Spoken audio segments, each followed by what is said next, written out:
Bonjour tout le monde et bienvenue sur J'améliore mes maths. Dans cette vidéo, nous allons traiter les exemples A, B et C. À la fin, je vous dirai comment trouver le corrigé des expressions DEE. Tout d'abord, factoriser, c'est transformer une somme ou une différence en un produit.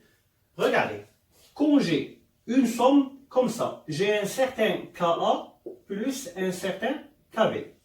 Donc là, regardez, vous avez une somme de deux termes et on voit que chacun de ces termes-là, c'est un produit contenant un facteur commun, donc KA, KB. Et donc là, ce facteur qui se répète, que je vois des deux côtés du signe plus, je peux factoriser avec. Cette histoire-là, elle ne s'arrête pas à deux termes. Si j'ai somme de 3, 4 termes et qu'il y a ce cas-là partout, il est présent partout, donc je peux le mettre en facteur. Donc ça, c'est le cas d'une somme.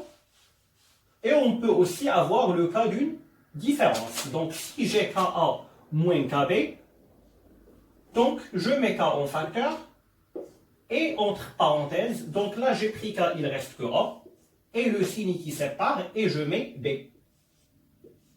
Voilà. Donc, rapidement, factoriser, c'est transformer une somme ou une différence en un produit. Alors, on va appliquer ceci à chacun de nos exemples. Alors, A est égal à 3x plus 6. Donc, j'ai somme de deux éléments, 3x plus 6. Alors, maintenant, il faudrait que je trouve le facteur commun. X, je l'ai que ici, je ne l'ai pas de l'autre côté, donc ça ne peut pas être X. Donc, voyons entre les nombres 3 et 6, est-ce qu'on est d'accord que tous les deux sont des multiples de 3? 3 et 6 sont tous les deux multiples de 3. Du coup, là, je vois déjà un 3, donc j'ai 3 fois x, plus le 6, je vais faire apparaître un 3, donc 3 fois 2. Voilà. Et maintenant, je reviens à exactement pareil que le cas que j'ai expliqué. Donc là, vous avez somme de deux éléments contenant chacun le facteur 3. Donc ça va me donner 3, il me reste x, plus, et là, j'ai pris 3, il me reste 2. Et voilà ma réponse. Mon A factorisé, c'est 3 que multiplie x plus 2. D'accord? Donc, étape 1, c'est repérer d'abord le facteur commun et puis je factorise avec étape 2. Très bon, des fois, on peut avoir d'autres étapes qui consistent à réduire un peu ce qu'on a. Passons maintenant au corrigé du B. Moins 6x. Alors, regardons des deux côtés du moins. Ici j'ai 5, ici j'ai 6. 5 et 6 n'ont pas, si vous voulez, un diviseur commun. Pour bien préciser, 5 et 6 n'ont pas un diviseur commun autre que 1 et par conséquent notre facteur commun dans cet exemple ne sera pas l'un de leurs diviseurs. Voyons pour les x. Par contre, quand je vois x carré et x, donc là, je vois qu'il y a des x des deux côtés. Sauf que là, j'ai x carré et là, j'ai que x. D'accord? Ben là, il va falloir décomposer ce x carré. On est d'accord que x carré, c'est égal à x fois x. D'accord? Du coup, bon là, je le vois x. Par contre, au niveau de 5x carré, je peux écrire 5x que multiplie x. D'accord? Et là, mon 6x, je le recopie tel qu'il est. Et là, j'ai une différence où il y a du x dans les deux termes. Alors, regardez, là, j'ai un x, et là, si vous voulez, j'ai celui-là. Bon, je prends un des deux. Bien, égal. Alors, si je prends ce x, donc là, je vais avoir quelque chose entre parenthèses avec un moins au milieu, celui-là. Donc là, j'ai pris x, il me reste que 5x.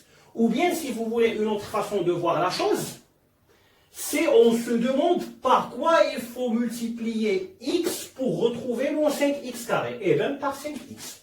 Il me faut un x pour faire apparaître le carré et il me faut le facteur 5. Et là, j'ai 6x. Par quoi multiplier x pour retrouver 6x? Ben, par 6. Voilà, comme ça, on peut voir les choses de différentes manières. Et voilà. Passons maintenant au corrigé du C. J'ai 16x carré plus 12x. Vous savez, ici, il y a plusieurs factorisations possibles. Si je vois 16 et 2, je peux faire apparaître le nombre de 16 et 12.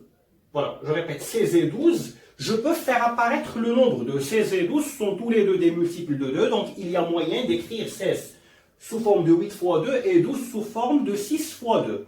D'accord, mais il y a mieux, rien qu'avec 16 et 12, je peux penser à 4. Ils sont tous les deux des multiples de 4. Donc je peux écrire 4 fois 4 pour 16 et 4 fois 3 pour 12. Mais il y a mieux encore. J'ai du x carré ici et du x ici. Donc regardez s'il vous plaît.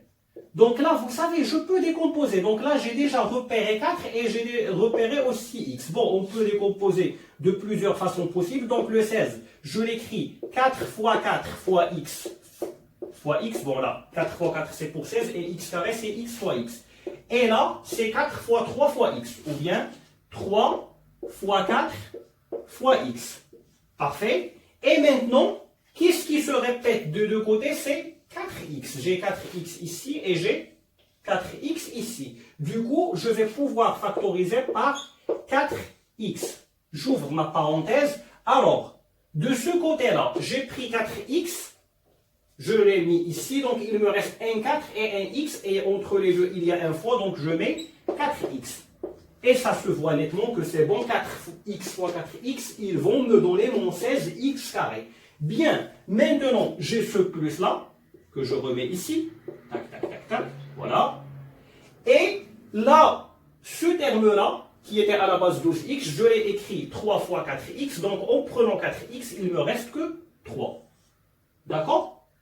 Voilà. Et si vous voulez, dans ma tête, donc là, je m'arrête là, mais si vous voulez, je peux, par exemple, sur mon brouillon ou oralement le faire pour voir si ce que j'ai fait est bon. Donc là, si jamais je développe, ce qu'il ne faut pas faire maintenant, 4x fois 4x, donc 4 fois 4 me donneront 16 et x fois x, x carré. Et là, si je multiplie ce 4x par 3, ça va me faire 3 fois 4, 12 et x, 12x. Donc voilà mon C factorisé. Voilà, là, je peux mettre ça et encadrer mon résultat. Voilà, l'exemple C est fini. On n'est pas obligé de décomposer autant que ce que j'ai fait dans ma première ligne pour cet exemple-là, mais c'était plus pour vous montrer les facteurs.